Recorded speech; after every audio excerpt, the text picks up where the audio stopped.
Hej och välkommen till Filmfolkets podcast. Vi som pratar idag är Göran, Johannes, Daniel och Tommy. Dagens film är Aliens från 1990, Special Edition. Filmen i korthet. Ellen Ripleys kapsel bärgas och hon vaknar på rymdstationen Gateway i jordens omlopp 57 år efter Alien. Får snart veta att hennes dotter har dött av ålder och i hennes frånvaro. Och den här planetoiden LV-426 nu är Acheron, en Weyland-Yutani-koloni sedan 30 år tillbaka. Någonting går väldigt fel då kolonisterna hittar kraschade rymdskeppet och en grupp marinsoldater skickas för att reda ut saken och Ripley tas ombord som rådgivande expert. De landar och finner snart att kolonin Hadley's Hope är ödelagd och full av monster. Det är intressant med den här filmen när vi har gått från att förra veckan kolla på första filmen.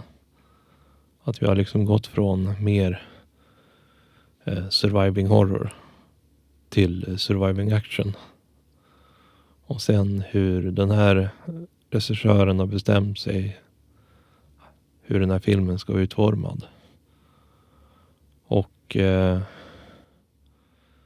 det är också det här med företagen som inte vill lyssna på Ripley när de berättar liksom om det hon har upplevt och att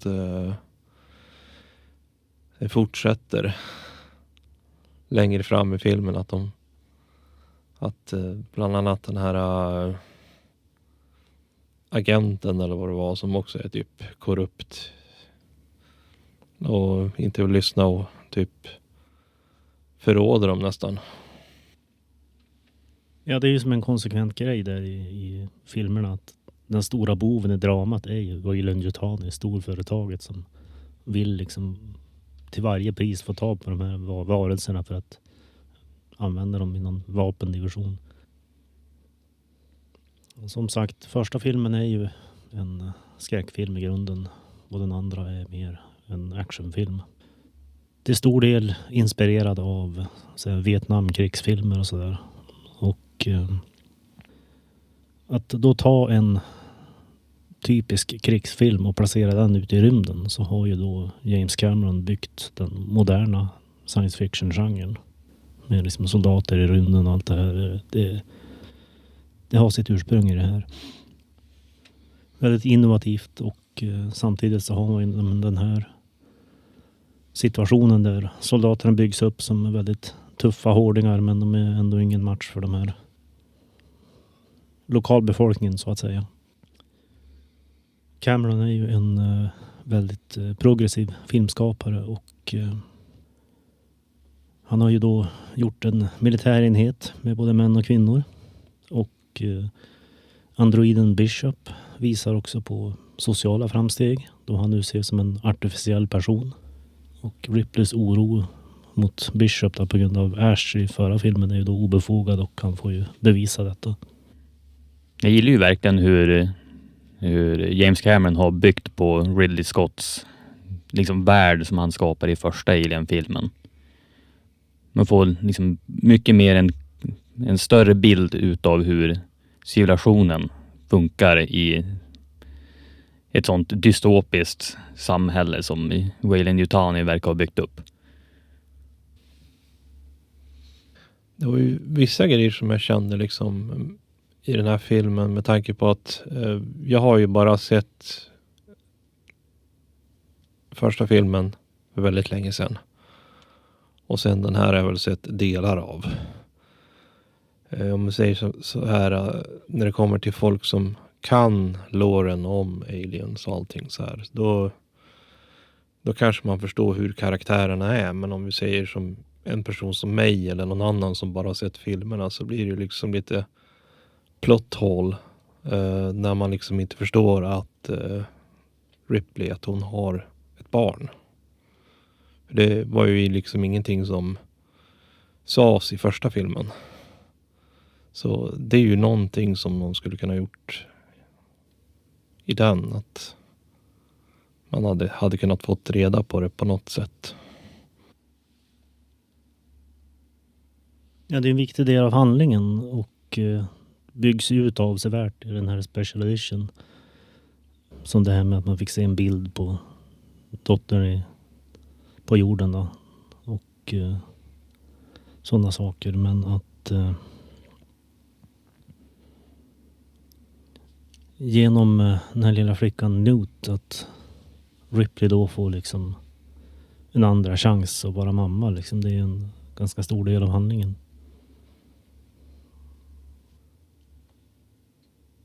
Vad var det den här karaktären som Ripley fick lära sig hur hon skulle hantera det här vapnet av? Hicks. Ja, nej, men det känns som att hans karaktär var inte riktigt lika macho som alla de andra, utan han var ju liksom lite mer lugn och ville liksom bara hjälpa till. Av alla de karaktärerna förutom liksom Ripley som jag tycker bäst om, för att hon har ju liksom känner ju till den här situationen, och det känns ju liksom lite tragiskt när det är folk som inte riktigt vill lyssna, men det är väl den mänskliga dumheten som kommer in här också. Jag gillar också den där kaptenen där som faktiskt bad om ursäkt efter han hade slag i huvudet där. Som han lugnade ner sig efter det. Gorman tror jag han hette, va? Sen tog han ju livet med den andra tjejen där. Han hann ju inte med så mycket efter det. Nej. Liksom. Men som sagt, han var ju på bättringsvägen. Han bad om ursäkt i alla fall. Det är inte många karaktärer som gör det. Inte de här filmerna i alla fall. Det är synd att det inte liksom utvecklas mer. Så det hände tidigare. Så under filmens gång så blir han som en del av gänget.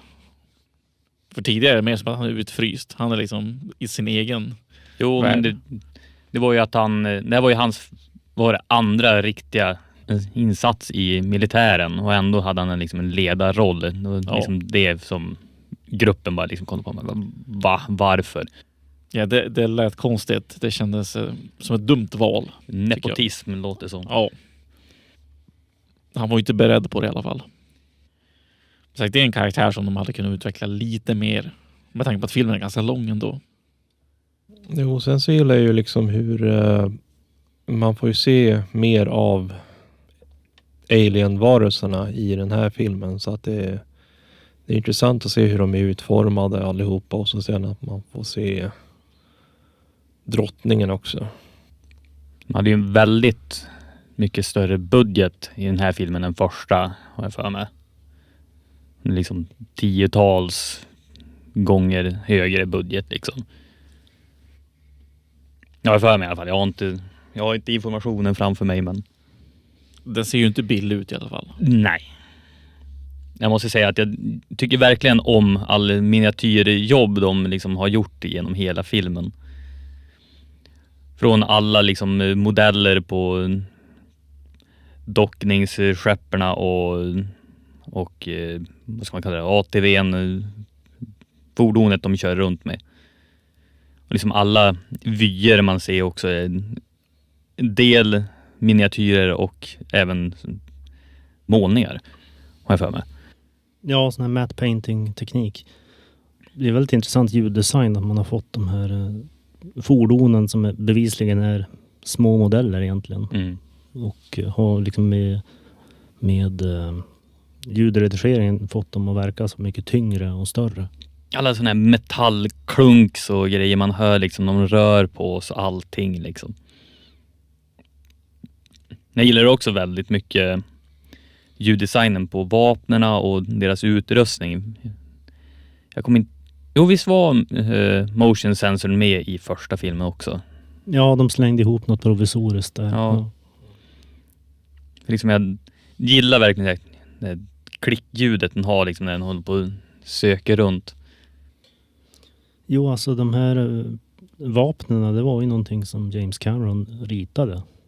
Han ritade upp de här grejerna och de byggde sen det här från den här stora kanonen de bär på. Det är ju en tysk MG42 som är utbyggd med motorcykeldelar och en kamerasele. Den fick faktiskt byggas om då Jeanette Goldstein som spelar Vasquez var 157 centimeter och föll omkull. Oj då. Den blev för tung helt enkelt. Och det här mindre geväret byggdes ju från en Thompson och lite andra detaljer. Star Wars gjorde likadant med sin rekvisita faktiskt. Och eldkastarna de använder är faktiskt riktiga.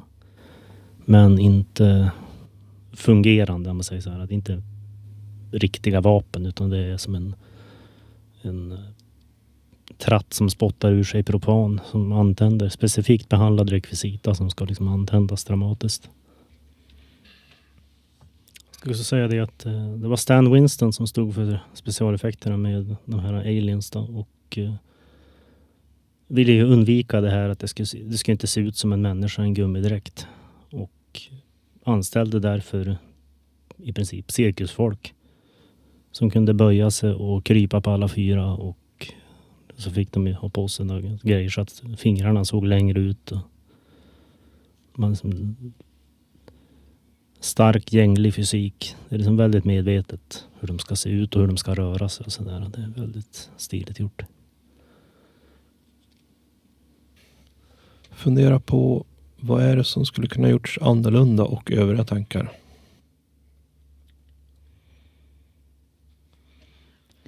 Det är ju en av mina favoritfilmer så jag skulle säga att den är perfekt. Det finns ingenting som kan göras bättre. Enligt mig. Jag tycker de är lite för extrem på de här blinkande scenerna. Okej, Alltså, det är typ stor del av filmen. Mot slutet. Det blir bara värre och värre. Och det är fruktansvärt jobbigt att titta på. Ja, det var ju en sak som vi gick in på förra filmen. Och det är ju någonting som kan vara väldigt jobbigt för just personer som har epilepsi och för de som tycker att det är jobbigt med blinkande lampor. Så det håller jag med om. Men jag tycker det är ju ett intressant annan typ av riktning i den här filmen. Bara det att de har gjort om det liksom från skräck till mer action.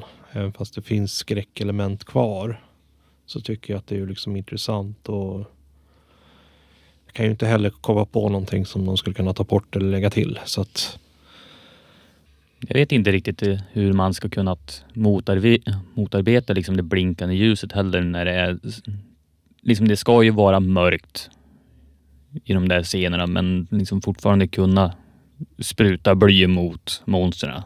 Det ser jag inte riktigt. Ja, det är ju mest de här när det är lampor som blinkar i bakgrunden och det blir som intens. Så just det här vapenflashen är inte problemet, tycker jag.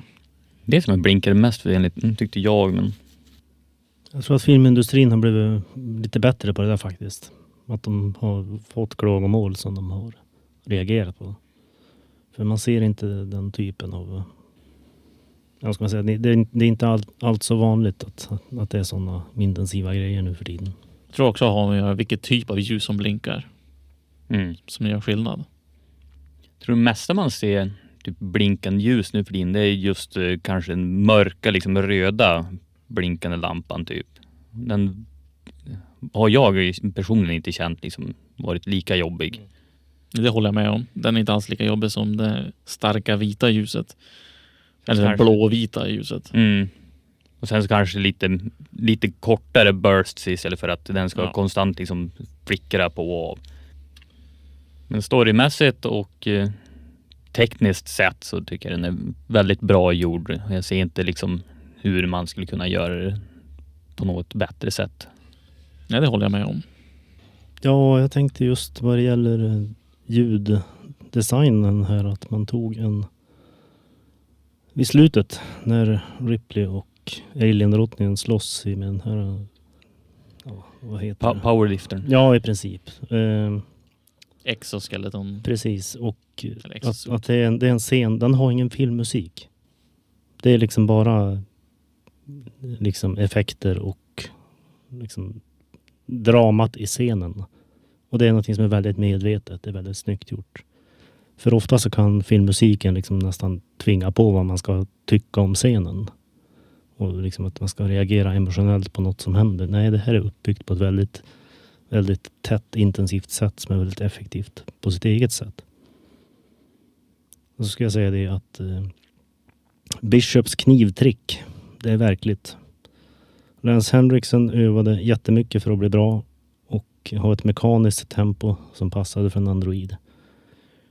Bill Paxton som spelar Hudson var inte alls beredd på att dra sig in i det när han får sin hand ovanpå den andra. Och sen spolades det här upp då i post-production så att det ska gå ännu snabbare. Kan vi ge en liten shoutout till bodybuildern som var i power-suiten också? Ja, det är ett fascinerande liksom, skapelse att kunna bygga upp det så med en människa som bär en annan i en dräkt. För att ha liksom en simulering av en teknologi som inte alls fanns på den tiden. Det är riktigt coolt faktiskt. Ja, men över eventuella filmer till nästa gång. Ja, vi funderar väl på Predator 1 och 2. Ja, precis. Inte samtidigt va? Nej, alltså efter varandra liksom. Först 1, sen 2. För nu har vi sett Alien 1 och 2. Ja, men det låter väl bra. Så då får jag önska er hej och gör för den här gången. Ja, hejdå. Tack för mig.